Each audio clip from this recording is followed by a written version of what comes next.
देखिए, good morning. Good morning भाई सभी को। अब आपका जो चैप्टर नंबर फर्स्ट है उसका जो मोस्ट और इम्पोर्टेंट टॉपिक है वो यही है, solution of the Lagrange linear equation. Solution of the Lagrange linear equation. Solution of the Lagrange linear equation. तो अब आपको सॉल्यूशन करना है, वो भी किसका भाई? लैग्रांज इक्वेशन का। तो solution of the Lagrange equation, ठीक है भाई। If partial differential equation is in the form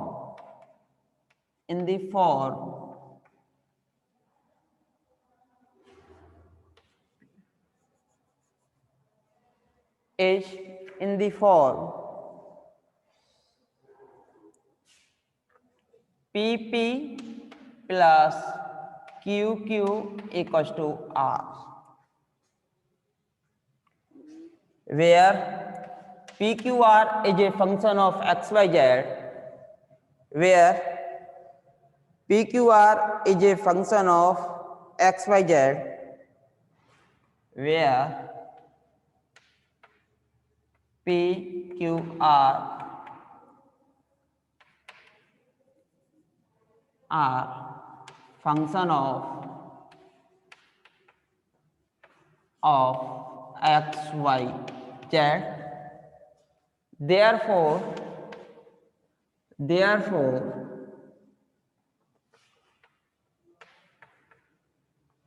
Lagrange, the partial differential equation in the form is pp plus qq equals to r, where pqr are function of x, y, z. Then equation first is called Lagrange equation. Lagrange form is called Lagrange form. So first we find Lagrange subsidiary equation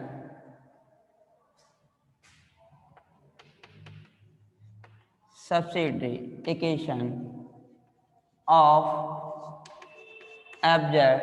First we find Lagrange subsidiary equation of fz, which is dx upon capital P, dy upon capital Q, dz upon capital R,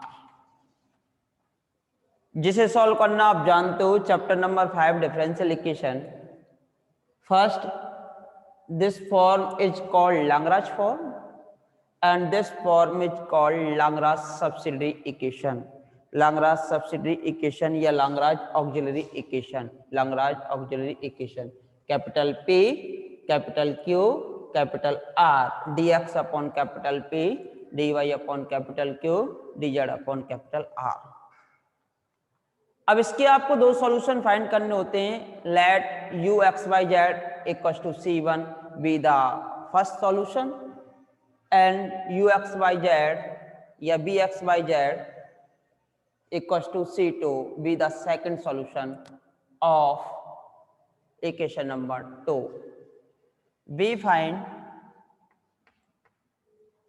two solutions, at least two solutions, ठीक है भाई, two solutions of equation 2. let u three variables में आएगा भाई, x y z equals to c1 and v x y z equals to c2 b x y z equals to c2 with the solution of equation 2, with the solution of the equation 2, then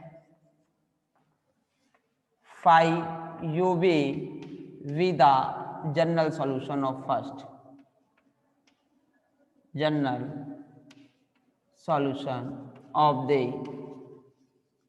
equation first. आपको general solution अगर आपको इसका find करना है तो आपको दो चीजों का विशेषकर ध्यान रखना होगा। A partial differential equation is in the form PP plus QQ equals to R, PP plus QQ equals to R, where PQ are function of x, y, z. Then you first find the Lagrange subsidiary equation which are comes dx upon p, dy upon capital Q, dz upon capital R, capital P, capital Q, capital R. You find first to solution of equation number 2, let uxyz equals to c1 and vxyz equals to c2 be the solution of equation number 2. Therefore phi कोई भी function होगा किसका, u और b का, तो यहाँ से u और b रख देंगे phi में और वही आपका जनरल सॉल्यूशन हो जाएगा इक्वेशन नंबर फर्स्ट का। Therefore phi uv equals to 0 is the general solution of the equation first, is the general solution of the equation first। तो इक्वेशन फर्स्ट का आपका जनरल सॉल्यूशन हो जाएगा phi uv equals to 0। अब इस type के जो क्वेश्चंस है वो आप चैप्टर नंबर 5.2 डिफरेंशियल इक्वेशन में सॉल्व करना सीख चुके हो।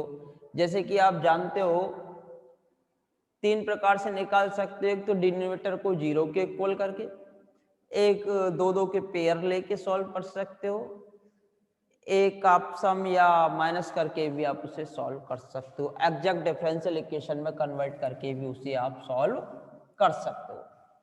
तो ये जो है आप डिफरेंशियल इक्वेशन की चैप्टर नंबर 5.2 में सॉल्व करना सीख चुके हो। अब देखिए भाई इसके कुछ क्वेश्चंस हम आपको सॉल्व करा देते हैं, उसके बाद शेष क्वेश्चंस आप सॉल्व करेंगे।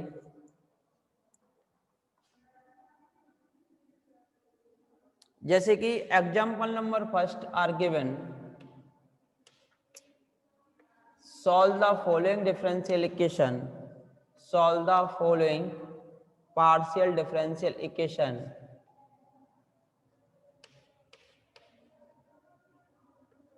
y square z upon x into p plus zx cube equals to y square, zx cube equals to y square,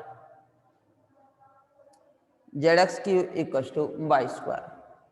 अब देखिए ये आप जानते हो भाई सॉल्व करना, ये स्मॉल p है भाई, p का कोएफिशिएंट ये है, q का कोएफिशिएंट ये है और इक्वल्स टू r।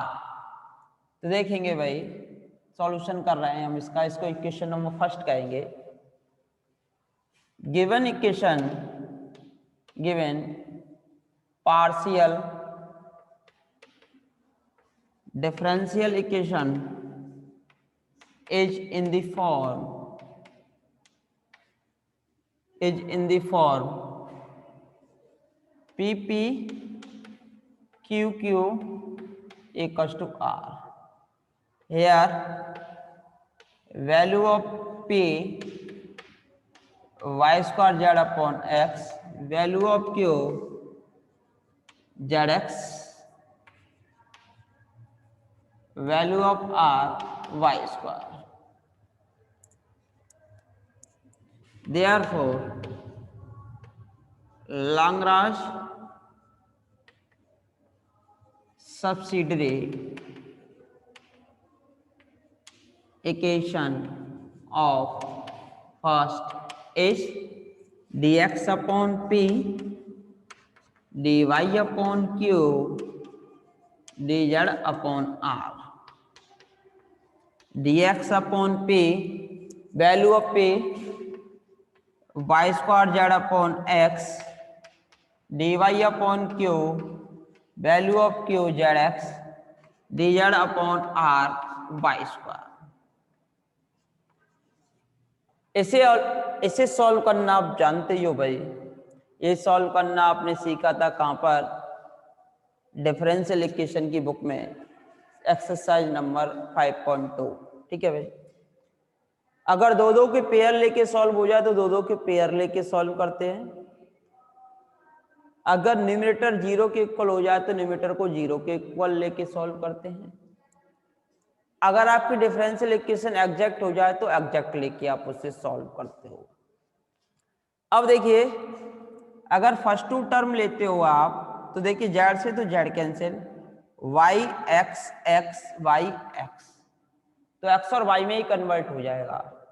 सेकंड और थर्ड लेते हो तो ये वाई भी आ रहा है, जेड भी आ रहा है, एक्स भी आ रहा है, तो वाई एक्स भी आ रहा है, तो प्रॉब्लम दे रहा है। अगर फर्स्ट और थर्ड लेते हो वाई स्क्वायर से Y square cancel, Z X और जेड, केवल जेड बचेगा। तो taking first and second term या first and second fraction and taking first and third fraction. ठीक है भाई, तो भाई लिख लिया होगा भाई आपने, by two fractions y first two fractions and y last two fractions.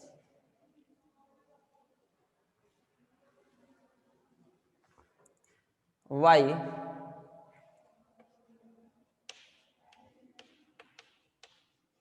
first two fractions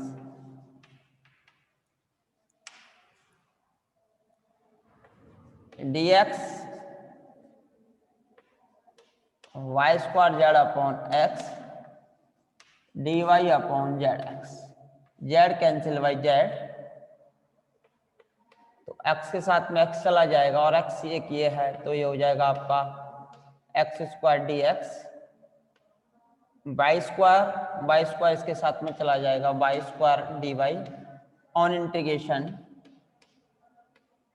x square d x minus y square d y equal to 0 on integration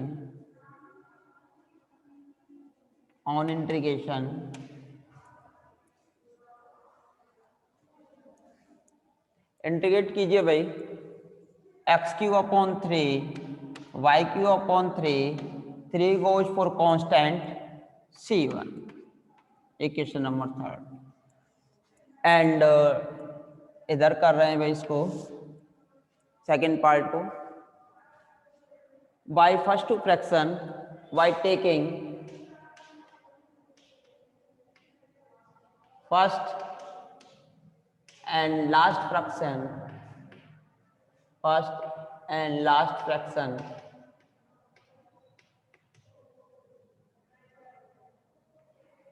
of 2, first and last fraction of 2, then या therefore, तो देखिए भाई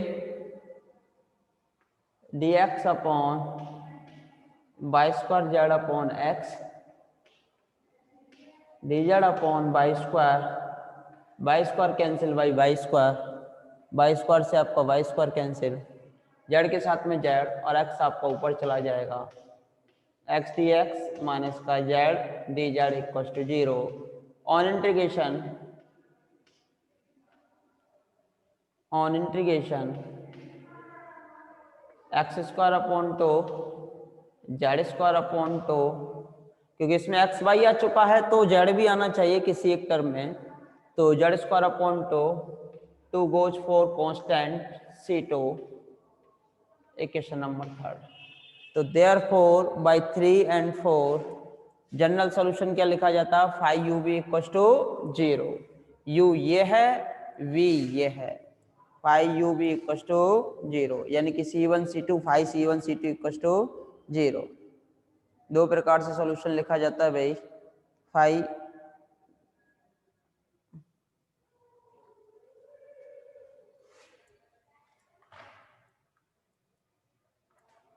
therefore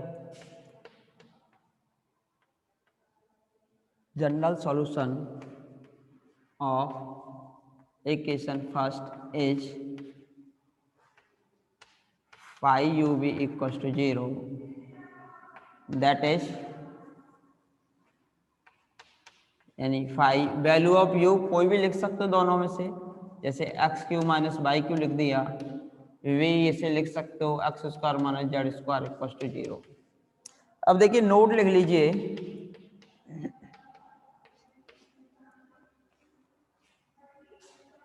देखिए general solution आपका दो प्रकार से होता है। General solution of Lagrange equation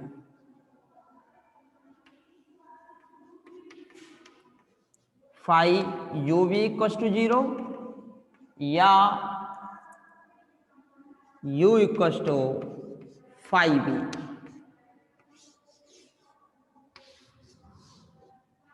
दो प्रकार से लिख सकते हो भाई, जनरल सॉल्यूशन को आप लिख सकते हो दो प्रकार से, या तो 5u v equal to 0, u यानी कि c1 c2 इक्वल टू 0 या c1 इक्वल टू 5c। ठीक है भाई, तो 5u v इक्वल टू 0 या u इक्वल टू 5v, या इसे लिख सकते हो x cube minus y cube equal to 5 x square minus z square, कोई सा भी कैसे भी लिख सकते हो आप।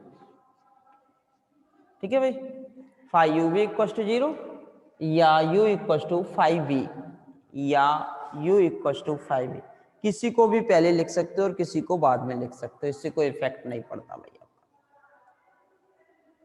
कैसे भी कोई सा भी एक सॉल्यूशन लिख दीजिए, दोनों ही वैलिड होते हैं। एक को दूसरे का फंक्शन बता दीजिए या दोनों को एक ही फंक्शन में रख दीजिए और इक्वल टू 0 कर दीजिए।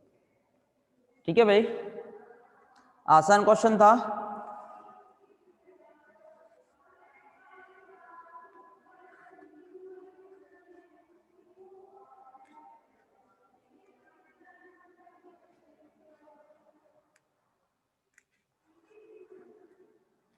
सत्रह एग्जाम्पल हैं भाई इसमें, टोटल 17 एग्जाम्पल हैं आपके।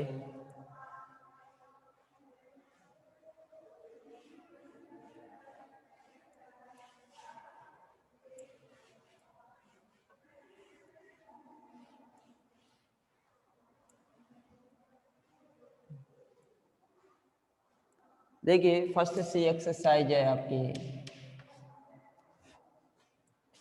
Solve the following partial differential equation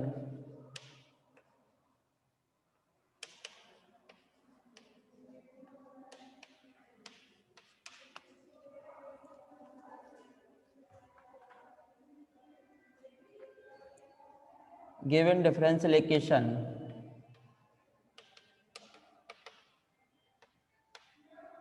is in Lagrange form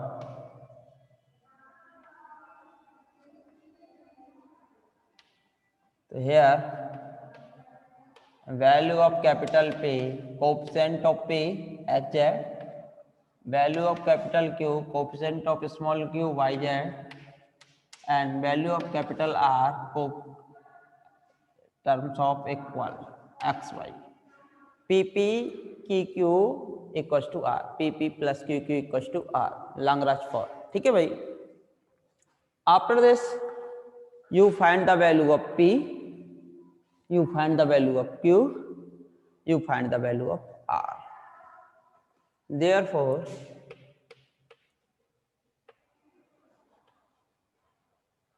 Lagrange subsidiary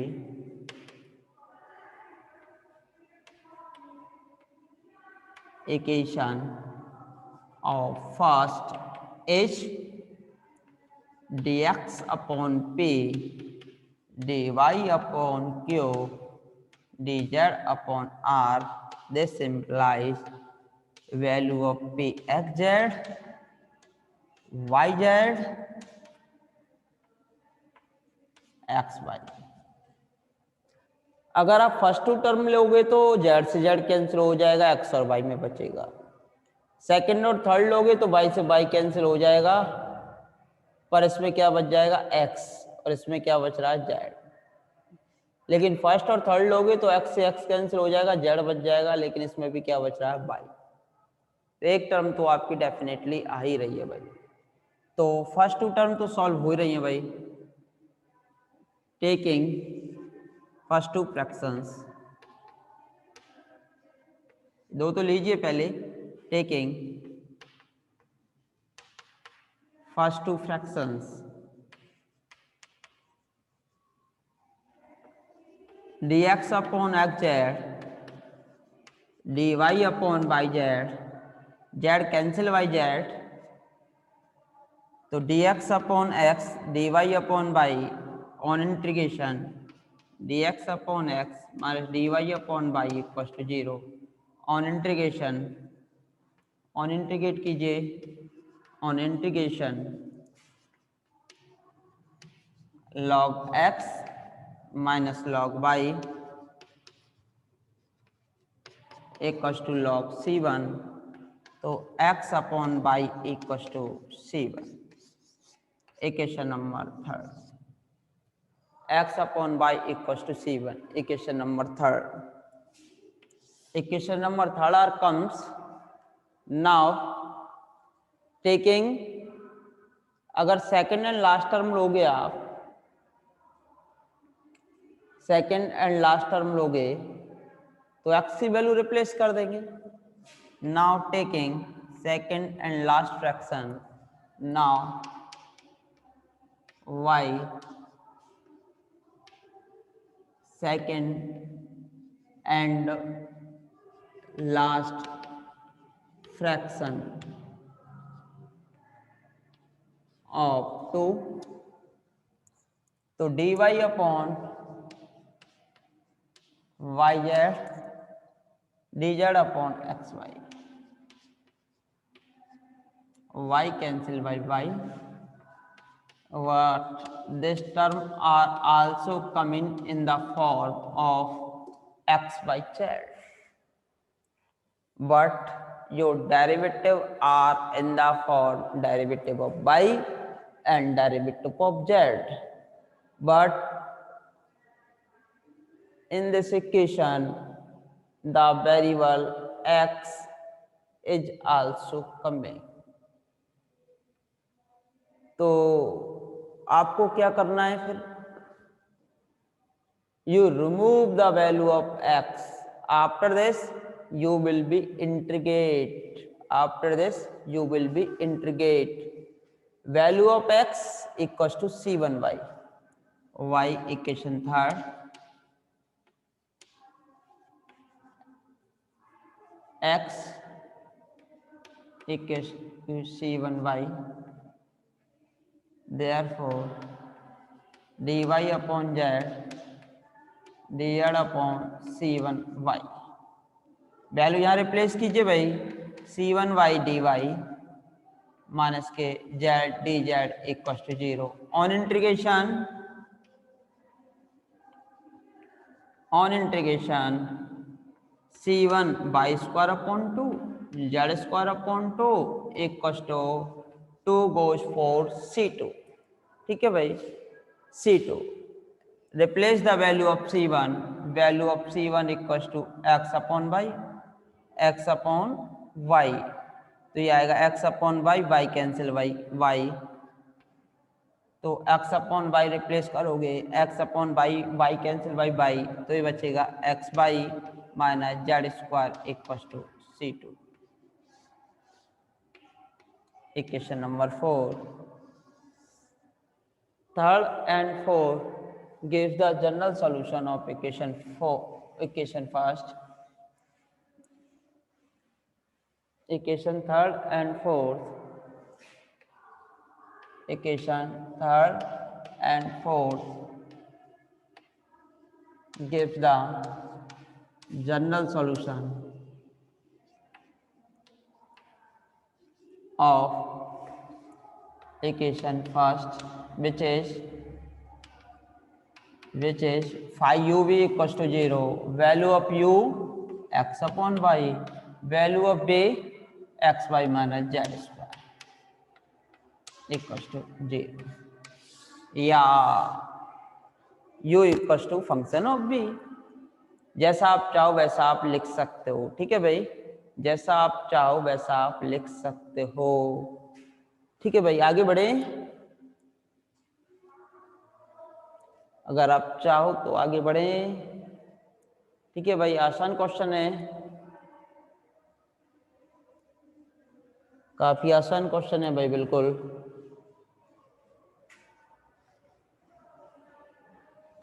वही एक्सरसाइज है आपकी, बस यहाँ पार्शियल लग गया है और जनरल सॉल्यूशन लिखने का तरीका भी चेंज हो गया है भाई आपका। तो वो ही है बिल्कुल आपका। तो देखिए भाई, इसके बाद